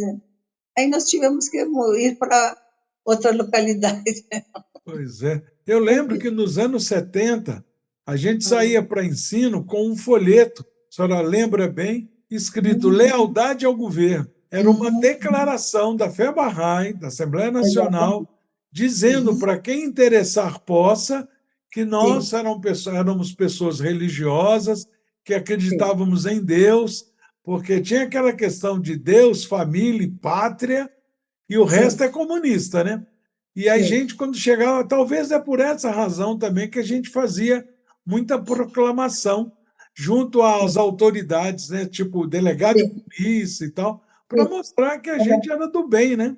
Exatamente. E era importante na época porque dependia da sobrevivência das pessoas, não é? Então, era assim mesmo. Então, em Vitória, levou um ano e pouco para formar a primeira assembleia local, e depois, então, o número da comunidade foi aumentando, e aí a comunidade recebeu também várias visitas importantes. Depois, a Assembleia Nacional colocou o Comitê Nacional de Escolas de Verão em Vitória. E aí nós planejamos e realizamos várias escolas de verão que foram muito assim, significativas na época. A primeira foi em Vitória mesmo. Não sei se você participou, vieram muita gente de Belo Eu Horizonte. fui nessa escola de verão, eu estava aqui outro dia, onde é que estava que eu vi? Teve uma escola de verão no Calir. Exatamente, Calia, que era E aí, deixa era aqui. da agricultura, era uma escola agrícola. Essa foto sou eu com a Esse é sua você, peruca, a senhora tinha uma peruca, a sim, senhora mas me emprestou essa esse não sou eu. peruca. Esse sou eu? Não, Não. esse sou eu. É você. Esse Eu sou eu. emprestei peruca para você? Sou eu. Eu era um baile à fantasia. E É aí eu porque. me fantasiei de mulher, alguém me Isso. deu um travesseiro, eu coloquei na barriga, essa mulher estava grávida. Alguém me deu um bonequinho, um bonequinho preto, meu marido era preto, e o menininho Hum, nasceu preto. Gilda me emprestou a camisola e a aham. senhora me arrumou uma peruca lá e eu coloquei uma peruca. É porque nessa época eu já tinha uma loja, uma boutique de confecções em Exatamente, Vitória. exatamente. E aí tinha os manequins com as perucas, aí eu levei as perucas todas para emprestar. Isso mesmo. Então Como aí, a gente se divertiu, foi muito nessa muito. Aí eu escola. ganhei em primeiro lugar no festival de baile à fantasia. Você. Sérgio, fala, Padinha, tem algumas histórias suas que você só pode contar se você tiver testemunha, porque é muito absurda. Aí eu estou mostrando uma foto que eu estava com a sua peruca, com o vestido da Gilda, e ganhei. Quer dizer, se eu conto essa história, ninguém acredita. Mas eu mostro a foto, contando para quem me emprestou a peruca. Olha que coisa maravilhosa. Não, você sabe que eu e Erasmo estávamos, eu estava fantasiado de homem, num terno, Ah, de de chapéu, bigode. de bigode, e a Eurasi estava fantasiada de mulher também, com uma peruca longa e um vestido longo. Então, lembro, pois é. E, Eu, a gente que deveria ter ganho, não você, né? A gente foi casar. o meu, eu acho que era assim, porque o meu marido era preto, o menino era preto, eu era branca. Então, essa coisa toda de eliminação de preconceito, acho que foi Tá aí que. certo, tá certo, então. A gente também não lembra, né, dona Guite? A gente não lembra quem era o jurado. De repente, o jurado era de Belo Horizonte. Pois é. O jurado devia ser como já, de Belo Horizonte. Pois é. É isso Então, aí. época Então, maravilhosa. aí, então, bom, o que aconteceu? Uma coisa muito interessante que aconteceu no primeiro ano que a gente chegou à vitória, e que a Assembleia Nacional me escreveu para mim de que no mês de novembro ia ter a festa de final do ano na escola de Lagoa Grande, lá na Bahia. E, então, queriam mandar alguém representando a Assembleia Nacional nesse término de ano, não é? Então, tudo bem, eu fui. Aí, como a dona Tuba sempre gosta de viajar, ensinar e tudo, convidei ela e fomos. Aliás, a Charla também era uma mocinha de 15 anos, foi junto. Então, fomos as três para Salvador. Charla, Chegando lá, Charla, filha da dona Tuba, né? isso, Charla, filha da dona Tuba, a nossa sobrinha. E chegando lá, quem estava nos esperando? A senhora Maria Trude, a mãe da Tânia e da Maria. Era, na época, a única Bahá'í de Salvador. A comunidade de Lauro de Freitas tinha uma comunidade, tinha uma sede local, mas Salvador mesmo só tinha sobrado Dona Maria Trude. Por quê? Rolf e Tânia moravam no sul, em Santa Catarina, na época. Sérgio tinha viajado, acho que para Rio de Janeiro, e alguns barrais tinham se afastado. Então, era sozinha ela. Mas ela foi tão gentil, tão amorosa, tão hospitaleira. Nós, com ela, fizemos um monte de atividades, até visitamos também jornais e visitamos os barrais mais antigos, fomos da Laura de Freitas e depois alugamos uma Kombi e fomos para Mirandela, porque para ir para a escola tinha que ir até Mirandela. E nessa época, uma Mirandela, barragem, área indígena, né?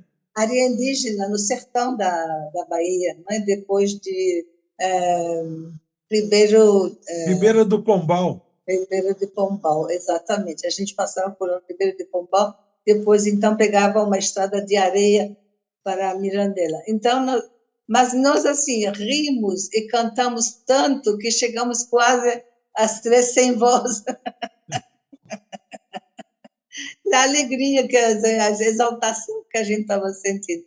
Aí, então, a dona Juju fez um almoço, convidaram o prefeito, o secretário de educação, vários professores e tal, e no dia, então, nós fomos na escola, fizemos esse evento, não é? Em nome da Assembleia Nacional, foi muito bom. Tem até foto desse dia, falando e passando a mensagem da Assembleia Nacional.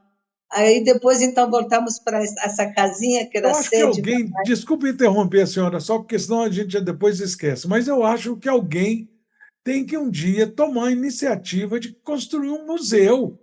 Um museu, assim, museu no sentido de memória, de Sim, preservar essa memória, porque se a sim. gente lembrar, por exemplo, se a senhora mostra fotos dessa época, das Uhum. dificuldades que era, a senhora contou Sim, agora aí de Serra, que a comunidade praticamente desapareceu porque os barrais foram amedrontados por um sacerdote. Isso não acontece só no Irã, acontece em todo lugar, só que numa medida diferente, né? Mas se exato. mostrar foto dessa época, utensílios, como é que Sérgio mostrava, às vezes, alguns materiais de ensino da época do começo dos anos 60, que Uhum. realmente a gente achava um absurdo. Olhem que a gente achava um absurdo 50 anos atrás. Agora, imagina hoje. Então, Claro. eu acho que alguém tem que ter uma iniciativa e coragem de. Talvez aqui no Soltanier, a Assembleia Nacional podia pensar Sim, em aquele prédio, que hoje é um prédio da editora, de repente sim, transformar num museu sim. nacional, sei Porque lá. tem muitos documentos, inclusive da dona Leonora, que tem Pois que se é, apresentar. pois é, pois é. Então, seria importante mesmo. Então, essa dona Juju também era uma pessoa de bastante idade, Eu mas lembro assim, dela, a dona Juju ela tinha uma pensão em Salvador. então, ela foi como, imagina, ela era pioneira em Mirandela. E aí ela fez o almoço e então voltamos para almoçar lá na sede, né? E eu estou conversando com o secretário de Educação e a dona Tuba, nas minhas costas, está falando com o prefeito. E eu estou com um ouvido para cá e outro, porque ela não sabia muita coisa em português ainda, não é? Sim. Aí eu vejo o prefeito falar: pois é, a senhora chegou há pouco tempo no Brasil e já está falando português, mas assim, nós brasileiros somos tão burros, não aprendemos tão fácil. E ela: sim, sim. Aí eu dando cotovelada, não, explicando, traduzindo. Ai, Não meu pode. Deus. A senhora falou uma coisa aí que eu achei engraçado, que naquela época a Dona Tuba não sabia falar bem português. Hoje a Dona Tuba não sabe bem falar português. Imagina naquela época. Mas já são o quê? 50 anos? Ainda não, mas 40 e poucos anos. É porque o interesse dela, como era o ensino, então, É, o que ela queria era saber as coisas do ensino. Agora, o é, resto que não era tão importante. é E ela verdade. conseguiu transmitir muito bem e tal, né?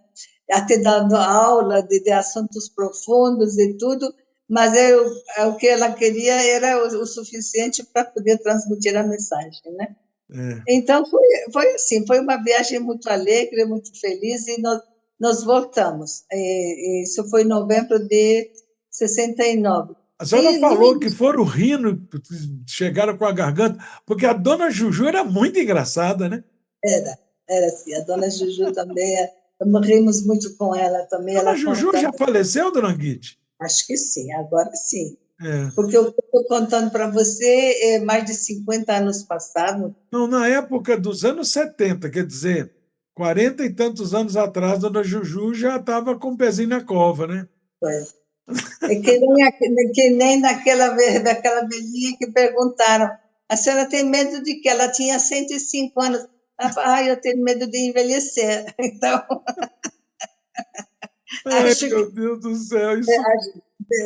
é isso. Mas a dona Juju era muito alegre, muito comunicativa, e foi uma ótima pioneira, ela fazia o trabalho dela direitinho. Bom, aí chegamos e voltamos para Vitória, e no início de dezembro do mesmo ano, meu pai faleceu em Portugal. Ah, Aí, quando eu recebi a notícia, já tinha passado vários dias, porque o telegrama tinha sido retido em algum lugar e tal, mas também na condição daquela época, não se podia viajar rapidinho, porque passaporte não era fácil. Era a época que você precisava levar um atestado de bons antecedentes para poder ter passaporte e tal. Aí demorou até o mês de março de 70. E, então, meus irmãos que já eram noivos, e justamente por causa daquela história de 95 dias, decidiram casar.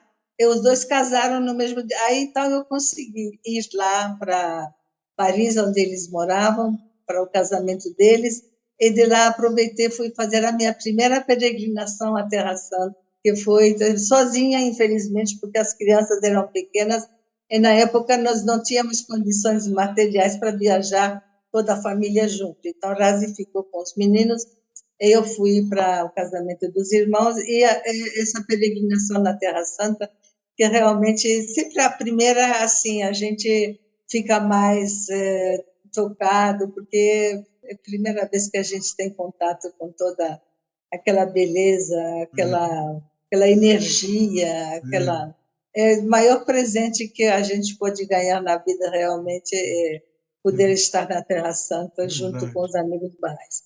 Depois Aí, um irmão seu veio para o Brasil, né? então, eu não sei se vai caber, mas eu queria falar sobre o meu irmão, Claro, claro, eu ia perguntar, morou em São Paulo, porque tem o nome dele no Instituto, no Amazonas. então, eu queria falar para você o seguinte: ele ficou poucos anos no Brasil, mas o que ele fez pelo Brasil foi admirável e realmente merece que a gente lembre dele e do que ele fez. Então, isso aqui é uns anos depois, mas não tem problema. Eu acho que eu posso falar agora sobre ele, porque ele chegou no Brasil, a primeira vez que veio nos visitar foi em 1881. A gente estava em Vitória, com a 1900. loja. O que eu falei? 800? 1800, só está revelando a idade, dona Guide. Não, e eu acho que estou começando a ficar cansada. Não, tudo bem, tudo bem. Não tem assim um intervalozinho, uma coisa assim? Não, tem Não, intervalo. A senhora está jovem ainda. A senhora, meu eu Deus. estou fazendo a conta aqui. A senhora entregou o ouro no começo da nossa bate-papo. A senhora já falou que nasceu no ano 99 da Era Bahá'í. Eu já vou falar com o pessoal para fazer as contas aí, porque nós estamos no ano 180 da Era Bahá'í. Então é só fazer a conta, ver que a senhora ainda é jovem. Que Pois isso? é, muito, muito Bahá'u'lláh jovem. fala que a gente vai viver o quê? A média vai ser 150 anos. Só Não, mas não está na futuras, metade. futuras gerações, não é para já, não.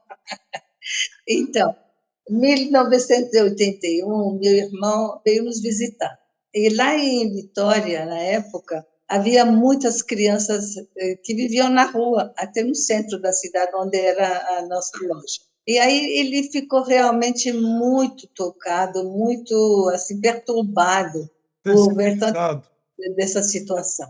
E aí, quando ele voltou para a França, ele começou a planejar a sua vinda para o Brasil com a intenção de abrir um grande projeto para as crianças de rua. Aí ele demorou, porque ele tinha uma galeria de artes em Paris, perto do rio Sena, né? E até desfazer das coisas e tal, ele Ele era conseguiu marchand, né? Marchand, exatamente. E a especialidade dele era arte moderna e contemporânea. E era bastante conhecido em toda a Europa. E aí ele pensou que ele poderia vir para o Brasil, trazer o acervo dele e vendendo com isso fazer projetos para as crianças. E ele chegou, era 1983 e começou. Eles logo que chegou, ele fez uma exposição de Picasso, tanto no Rio como em São Paulo, e trouxe obras legítimas dele, que foram até guardadas no Banco do Brasil, de tão valor que tinham, não é? E Sim. foi a primeira vez que isso aconteceu na América do Sul, que foi feita uma exposição de Picasso. Foi um grande sucesso. E aí ele começou a trabalhar e ele começou também a planejar, e ele queria que esse projeto fosse na Bahia. Então, ele já foi para o interior da Bahia, começou a comprar terras, uma fazenda, então, preparando para começar o projeto dele. E aí conversou comigo e com o Razi se a gente poderia ajudar ele indo para lá, morando lá, porque era um projeto grande. Para ele, o projeto pequeno não resolvia, não, porque o problema é grande, então o projeto tem que ser grande. Ele tem que ser na Bahia, porque é a terra que é Abdul Bahama. Então, mas, infelizmente, em 1987, ele teve um infarto fulminante lá em São Paulo, onde morava sozinho, e faleceu. Faleceu realmente para a nossa tristeza muito grande, porque as coisas já estavam bem avançadas, e o plano dele e tal, e nós tínhamos concordado de deixar a nossa vida lá em Vitória, vender a loja e tal, e ir lá para ajudar ele. Com o falecimento dele, ele deixou um testamento onde ele me incumbia para continuar esse trabalho. Aí nós começamos a ver como que a gente podia fazer e tal. Na época, o Razi era membro da Assembleia Nacional. Vamos falar com os conselheiros. Na época tinha o doutor Arbab e uma outra senhora, Pavão. isso, irmã do seu Pavão, É. exatamente. E eles falaram, olha, vocês não podem ir se meter no interior da Bahia, é perto de Barreiras, ali bem no interior da Bahia. E vocês têm, porque eu era também membro do Corpo Auxiliar para uma grande parte do Brasil, então é melhor vocês continuarem suas atividades e, com esse dinheiro que ele deixou, ajudar outros projetos barrais que já estão nascendo aqui, ali, etc. Não é? Então, nós decidimos obedecer e foi o que nós fizemos. Nós não fomos para lá, mas começamos a ajudar primeiro Monte Carmelo, que no interior de São Paulo, não é? E como que é o nome da cidade lá? Porto Feliz. Porto Feliz, exatamente, eu lembrei agora. E aí foi feita as primeiras obras. Nós trabalhamos juntos, quase que eu fui parar lá para dirigir eu, com Verônica. Uhum. Então, aí as primeiras obras que foram feitas lá para poder receber as crianças e tudo, foi tudo. Aí então nós fundamos a Associação Masrur pelo bem-estar bem-estar e educação da família, porque queríamos não só cuidar das crianças, mas também os pais receberem também a orientação e tal. E aí, bom, esse foi na época que nós mesmos moramos no Sotaniaí, então era perto de Porto Feliz e a gente podia ir e vir, etc. Quando nós saímos de Sotaniaí para vir aqui a Brasília, não é? Outras pessoas continuaram lá e, graças a Deus, hoje em dia, Monte Carmelo é um projeto vitorioso, maravilhoso, que já ajudou milhares de crianças, não é, na cidade, etc. A partir daí, nós começamos a colaborar também com a ATCAM, em Manaus, não é? E lá ajudamos a comprar os terrenos onde a ATCAM hoje existe, não é? Quer dizer, a Associação Masrur, eu estou falando, não é eu, a Associação Masrur. E aí, depois disso, foi comprado também terrenos lá em Salvaterra, na Ilha de Marajó, onde também temos uma escola com mais de 1.000 alunos, que esse ano saiu no 3º lugar no IDEB do Brasil. Você sabia disso, Padinha? Sim, fiquei sabendo. Olha que coisa fantástica. Então, esse trabalho da professora Valdeci, que dedicou a vida toda, que também foi pioneira lá na Ilha de Marajó, e pegou a direção da escola e vem lutando e trabalhando esses anos todos, uma pessoa admirável, maravilhosa. E essa escola nós nomeamos de Olavo Novaes, pelo amor que temos também a esse grande instrutor Bahá'í, Olavo Novaes. E então a escola de Manaus mesmo, que era a Escola Masrur, atualmente se chama a Escola do Futuro, para ter assim um nome comercial, nome fantasia, não é? É mais fácil para a população de lá, mas também está indo bem, graças a Deus. Então, isso tudo com doações do Cam Bruce, meu irmão, que faleceu em 87, né? Aí ele também foi a grande contribuição que ele fez para a compra da sede nacional, hoje existe, porque ele deixou no testamento também uma soma considerável para isso. Depois tem a sede local lá em Vila Velha e a sede regional em Cuiabá, que você deve conhecer também. Sim, que é maravilhosa. Então, tudo isso. Aí o Razi foi lá em Cuiabá e ajudou, construiu, foi fantástico. Então, foi um trabalho de família, mas foi tudo pela Associação Masrur, graças a Deus. Então, mas são essas coisas que a gente não entende, eu acho que não vamos nunca entender. Eu, pelo menos, com certeza, nunca vou entender. Porque, por exemplo, um coração tão bom, ele era aquele menino de 2 anos que fez peregrinação. Não, ele é aquele que ficou com a senhora? É aquele que ficou comigo, porque nós éramos os mais velhos. O mais novo, que fez a peregrinação, hoje em dia é pioneiro no Chile. Pois é.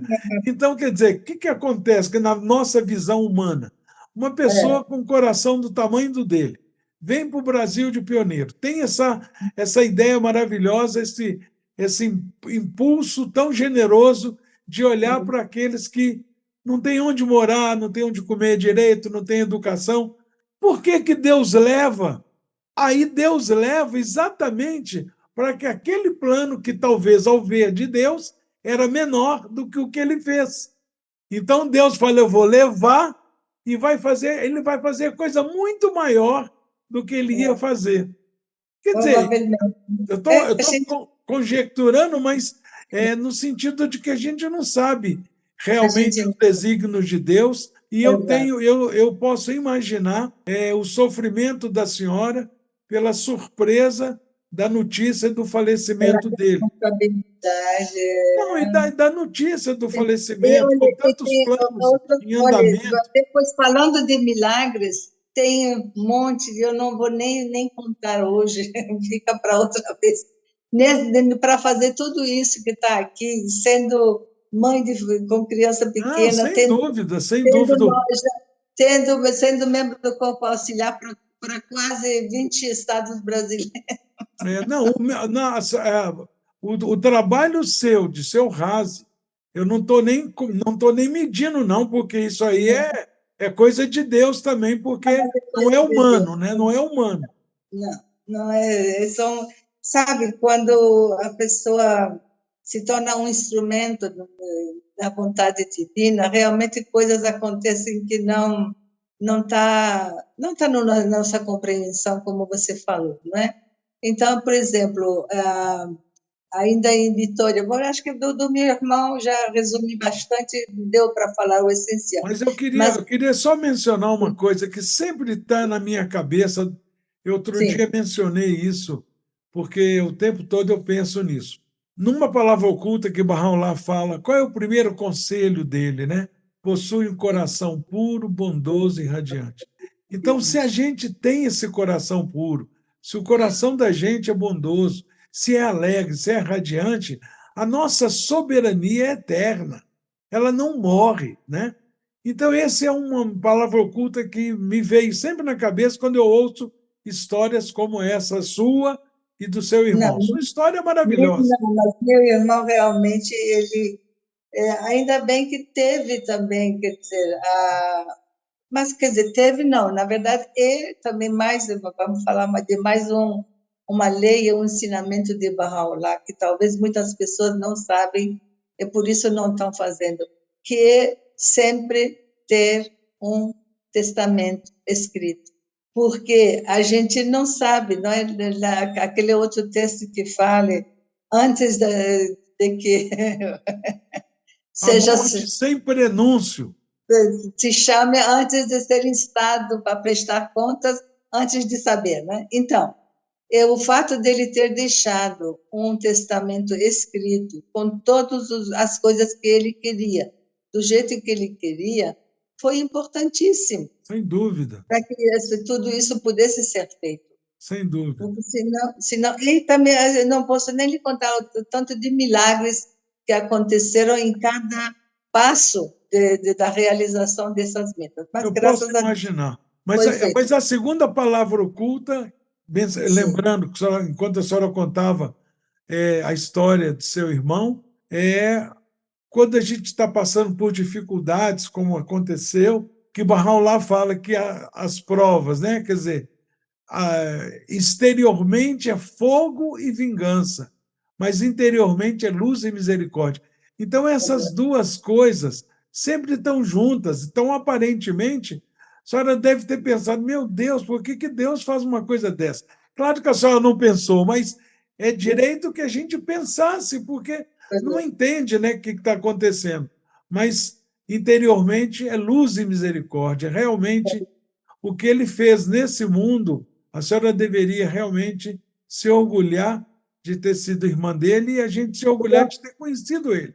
e deixa eu te falar, a coisa também mais interessante, que acho que pode ser um exemplo para nós, todas essas doações que ele fez, inclusive uns tapetes assim espetaculares que eram guardados nos museus lá na França, ele deu para os monumentos lá na Terra Santa, inclusive um dos tapetes está em cima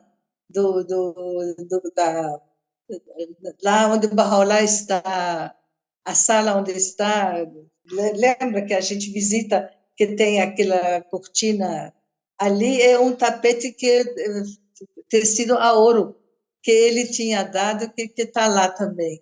Que coisa. Então, nunca deu nenhuma coisa de doação em nome dele. As doações dele sempre foram em nome do pai, da mãe, dos irmãos, dos tios, dos avós, assim, toda a gente que você pode pensar, mas nunca, nunca no nome dele. Por isso que lá na escola de Manaus eu decidi colocar Masrur, porque eu pensei, bom, ele queria o nome dos pais, né? O pai é Masrur, mas ele também tem sobrenome Masrur. Falei, pelo menos fica na memória dos dois, né? Sim. Então, é É impressionante essa maravilhoso, coisa. maravilhoso. Maravilhoso. muito bom, realmente. Ele conseguiu o que ele queria, Sem enfim. dúvida, sem dúvida. Aí, do tempo que eu comecei a viajar como membro do Corpo Auxiliar para Norte, Nordeste e tal, Centro-Oeste também, os barrais, na época, como você falou, a gente ia nos jornais, nas autoridades e tal. Aí, quando eu voltei para Vitória, eu pensei, se já que a gente fez esse trabalho em outras cidades, por que não fazer em Vitória mesmo, que a gente ainda não tinha feito? Quando eu fui lá, falei com o diretor da televisão estatal, lá de Espírito Santo, ele falou: então, se não, com certeza, a senhora pode fazer quando quiser e tal. Depois que nós fizemos a primeira entrevista, ele falou: a senhora não quer ter uma meia hora semanal para fazer um programa sobre essa feira sua? Eu falei: querer eu quero, mas quem sou eu? A primeira vez que eu estou pisando numa televisão, porque era para produzir e apresentar, e eu não sabia de nada. Aí era a época da convenção, eu pensei comigo, bom, vou para a convenção, vou consultar com o conselheiro Raul Pavone, né? Aí, quando eu fui lá, falei com o senhor Raul Pavão e falou: qual é o problema? Eu falei: como assim, qual é o problema? Como que eu vou aceitar o programa semanal sem saber produzir e apresentar? Falei: você vai fazer e vai aprender. Esse é o jeito certo. Então, você vai e faz. Eu obediente, mas assim, totalmente Relutante. não, destroçada por dentro, assim, apavorada. Eu falei: tudo. Mas, graças a Deus, deu certo. Nós tivemos, durante 2 anos, só paramos porque mudou o governo, e aí o governo novo que veio queria cobrar. E aí era muito, muito caro. Imagine, meia hora por semana. Mas foi maravilhoso. Depois disso, surgiram programas também regulares de rádio. Duas horas semanais a gente tinha programa Eu também lembro na que a rádio. gente até, inclusive, o senhor Raul Pavão deu um curso para nós, eu participei de como elaborar programa de rádio. Até hoje ainda tenho ele aqui. Então, tinha um grupo, você, como é que é o nome? Gabriel, Gabriel e outros que fizeram, mas eu não tinha feito. Mas eu fiz e aprendi a fazer. é verdade, verdade. Foi, Dona foi Gui, realmente. Foi. se hoje, por exemplo, muitos que estão nos vendo, nos ouvindo, com certeza, depois de ouvir tantas histórias, tantas experiências maravilhosas, de como é que é o percurso da vida de um pioneiro, de uma pioneira, de uma Sim, família que se levanta da sua cidade, porque hoje, alguns anos atrás, né, tem uma mensagem da Casa de Justiça que acho que a própria Assembleia Nacional do Brasil é que perguntou qual é a definição de pioneiro. E ela disse que uhum, pioneiro é todo aquele que sai da sua cidade, vai para outra para ensinar a fé. Hoje a gente uhum, tem esse conceito, né, de pioneiro de curta duração, né, pioneiro de um isso, ano, de 2 anos, e que é diferente. Mas eu sempre acho que pioneiro é aquele que fala para o outro pela primeira vez. Então, se eu sim, estou no supermercado, tem uma pessoa lá comprando uma mercadoria, e eu uhum, quero falar da fé para ele, eu provoco uma conversa e apresento o Barral lá para ele, apresento os ensinamentos da fé para ele, e ele nunca tinha ouvido antes, naquele momento eu sou pioneiro para ele. Né? Então, todos nós, Simin falou isso num desses episódios do nosso uhum, Uma Graça de podcast, que ela falou que sim, todos nós podemos ser pioneiros. E, de fato, uhum, qualquer um pode ser pioneiro. Mas se a senhora for dar um conselho para esses que estão nos ouvindo, que hoje nós sim. temos mais de 300 inscritos no canal, e a gente Uhum, sempre pede para se inscrever, para compartilhar, para avisar os amigos, porque quanto mais pessoas se inscreverem no sim, canal Uma Graça de Podcast, melhor sim, vai ser para esse programa. Porque no momento a claro, gente só está gastando dinheiro, a gente não ganha nada, a gente quer pelo menos empatar. Depois de ter um número X, a gente não sim, pagar mais. Né? Mas, sim. enfim, se a pessoa falar assim, nossa, eu estou aqui me coçando na poltrona, ouvindo todas essas histórias da dona Guite, como é que eu faço? Eu estou com vontade de sair de pioneiro, mas eu não sei se eu sei o suficiente. Que conselho a senhora daria? Olha, é aquilo que a Abdul-Bahá deu para a amada, como que é o nome dela? Bom, eu vou lembrar, uma mão da causa, pensar nele, pedir ajuda e falar.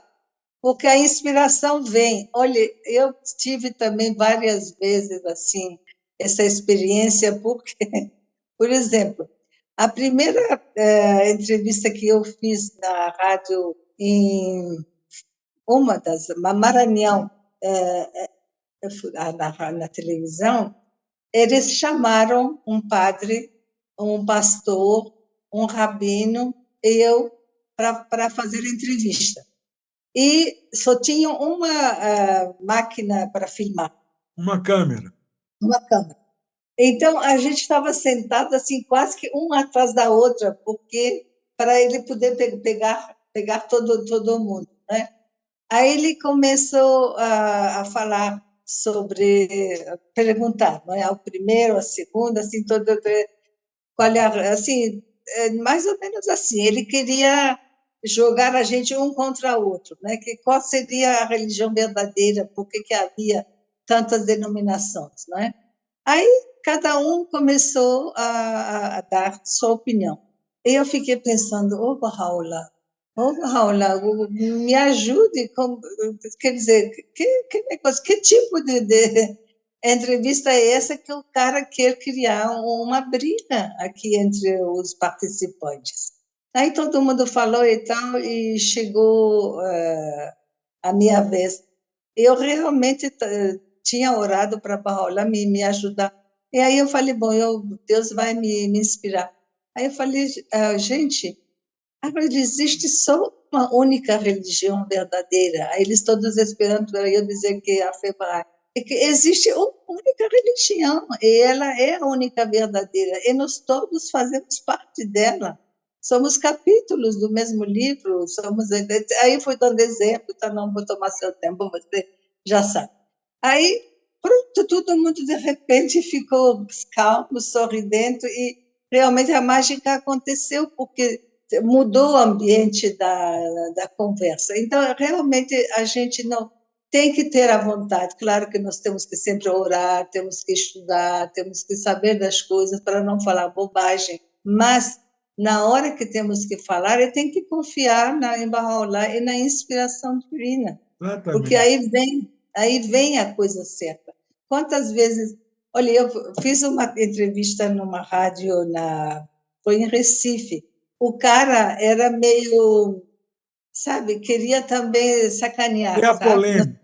É polêmica, desculpe, não sei se essa palavra pode falar ou não. Mas aí ele Polêmica. sobre casamento, sobre família e tal. E aí olha para mim, na rádio, ao vivo. Então, a senhora está aqui de férias conjugais? Aí normalmente, quando eu recebo uma coisa assim, um soco assim, eu não digo, oba, Raula, sabe? Aí, daqui a pouco, eu abri a boca, falei assim, da unidade do casal, como é um casamento Bahá'í maravilhoso, o estado de confiança, de colaboração que existe. O cara ficou assim, não teve mais assim Argumento. argumento para continuar querendo fazer assim polêmica, né?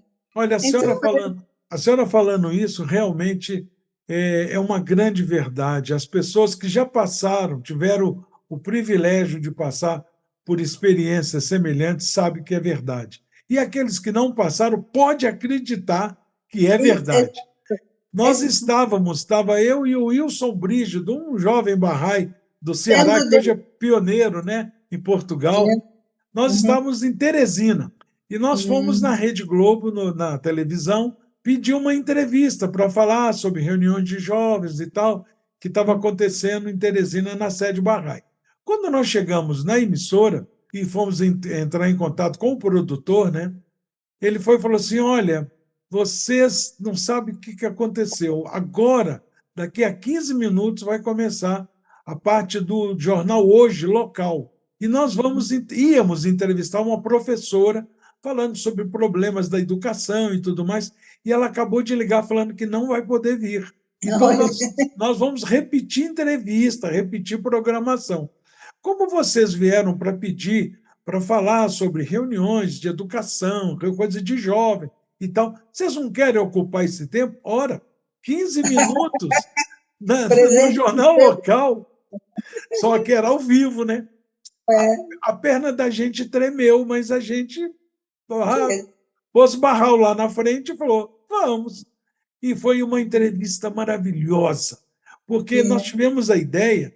A senhora lembra daquele folhetinho que era pergunta e resposta? O que é a fé Bahá'í? Aí a É resposta. ótimo, ótimo folheto esse. Aí nós demos para ele, falou, isso aqui serve de um roteiro. O senhor pode Uhum. fazer pergunta, nós respondemos. Se a gente Ó, não completar, o senhor pode até dar uma de que uhum. sabe muito sobre a religião Bahá'í e completar. Ele falou, nossa, maravilha.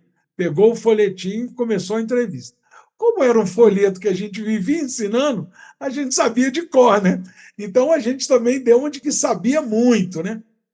Terminou a entrevista maravilhosa. Aí, quando eu estava já no final, ele falou: olha, estamos no final do nosso tempo, agradecer a vocês, foi maravilhosa a entrevista. Então, estão todos convidados para a reunião de jovens lá na sede Bahá'í e repetiu o endereço. Mas eu queria fazer uma pergunta, eu só não posso dizer a fonte, porque é um jornal do Rio de Janeiro que diz que escreveu, o jornalista, que essa reunião que vocês estão convidando são verdadeiras lavagens cerebrais. Meu E Deus! vocês atraem os jovens, e naquela época, dos anos 70, foi no auge daqueles meninos de Deus, que era Sim, um movimento da lembro. Igreja Católica que tinha um É, monte de problema de droga, de um monte de coisa. sim, sim. Então, são verdadeiras lavagens cerebrais, que vocês atraem os jovens e acontece isso.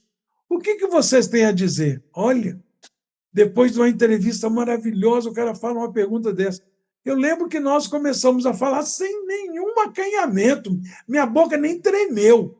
Eu falei: olha, o senhor não pode dizer a fonte, o senhor não pode dizer o nome do jornalista, eu garanto para o senhor que isso é mentira. Não existe Ótimo. isso, mas o senhor nos deu uma oportunidade de convidar agora a Polícia Federal, o delegado de polícia, todas as autoridades que vá nessa reunião de jovens, leve os seus filhos para ver o que acontece lá. Tem nada de lavagem cerebral, é coisa de Para. Deus. E todas as religiões são bem-vindas. Aí falei um monte de coisa. O Wilson completou e terminou a entrevista. Quando Olha, terminou, estava fantástico. bambo, né? Aí eu falei com o Claro. cara, com o jornalista, o que é isso, rapaz? Onde é que jornal é esse? Falou, não tem nada disso não, rapaz, eu que inventei para terminar a entrevista assim, alto nível, bombástica. A gente quase queria enforcar o cara. Quer dizer, ele achou que a entrevista foi ótima, então criou um clima ainda mais. Mas olha, então o que eu quero dizer com isso, essa história? É o que a senhora disse. Nessas horas de aperto, realmente o Bahá'u'lláh manda inspiração, vem anjos especiais e defende a sua causa, que não é nossa. Não É, tem nada a é, ver com a gente está ali como um instrumento, né? é verdade. É assim mesmo.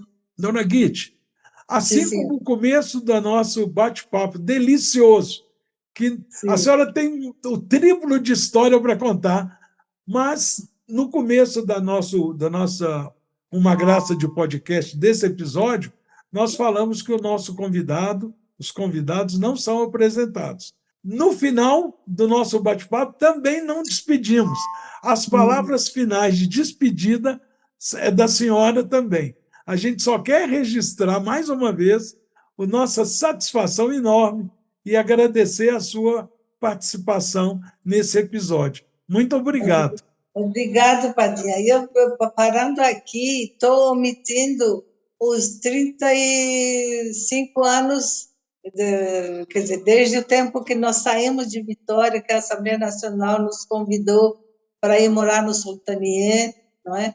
Onde aí desfizemos da casa, vendemos a nossa loja, boutique de Vitória, e fomos morar numa daqueles quartinhos lá embaixo, no bloco A, Razi, eu e a Shirin, que nessa época fez IP, mas já tinham saído de pioneiros para outros estados, e aí só ficava Shirin. Eu nem falei do nascimento da Shirin É, em 1976, que foi um presente também de Bahá'u'lláh para nós, uma capixaba.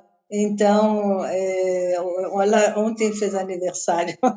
E aí moramos 3 anos em Vitória, em desculpe, em Soltania. Montagnier, com todas aquelas experiências do comitê. Acho que uma outra hora eu vou contar para você todas as experiências daquele Comitê Nacional de Ensino, que foi para todo o Brasil, que era para reestruturar o ensino no Brasil, e você também depois participou e tem lembranças, não é? E aí, depois, quando terminou 3 anos de serviço lá, viemos para Brasília, chegamos em 1992, o ano do, como que chama? Centenário. Centenário, exatamente, do falecimento de Bahá'u'lláh, não é? E com a sessão solene na Câmara, com todos. Então, você vê, acho que a parte mais importante das minhas experiências não teve tempo de contar. Sim. Mas não tem problema, se Não, tiver mas oportunidade, uma contou, outra hora a gente completa. contou o Então, suficiente para estimular muitas pessoas a se levantar de pioneiro para servir essa causa maravilhosa de Deus. espero que sim, realmente. Sabe, o estado do espírito do pioneiro é um estado tão leve, tão feliz, tão sereno, tão confiante, sabe? Por exemplo, hoje mesmo alguém estava falando comigo sobre a pandemia e as dificuldades que passaram, ele, a família dele, etc. E eu fiquei pensando em mim, né? Embora eu esteja vivendo, morando sozinha aqui em Brasília agora, eu não tive nenhuma angústia, nem fiquei depressiva, nem fiquei nada disso. Por quê? Porque a gente confia em Deus, no seu amor, na sua proteção, e sabe que ninguém vai antes da hora, e quando for na hora a gente está feliz de ir. Então, Sabe que tudo é plano de Deus, né? exatamente. Então, é essa confiança que o pioneiro adquire, acho que o melhor presente, melhor acompanhante da gente na vida. Então, agradeço novamente essa oportunidade, espero que os amigos realmente se levantem com coragem, com amor e com dedicação, e vão ver, os frutos vão ser muito ricos, muito saborosos, e futuramente poderão contar para estimular outros amigos. Um grande abraço a todos. Obrigado, dona Guide. Muito obrigado. Um beijo bem grande para a senhora. Um beijo também para você, querida. Que tenha muito sucesso nesse trabalho que está fazendo. Acho que é um trabalho muito valoroso. Muito obrigado. E a senhora engrandeceu muito ele. Obrigada. Tchau. Tchau.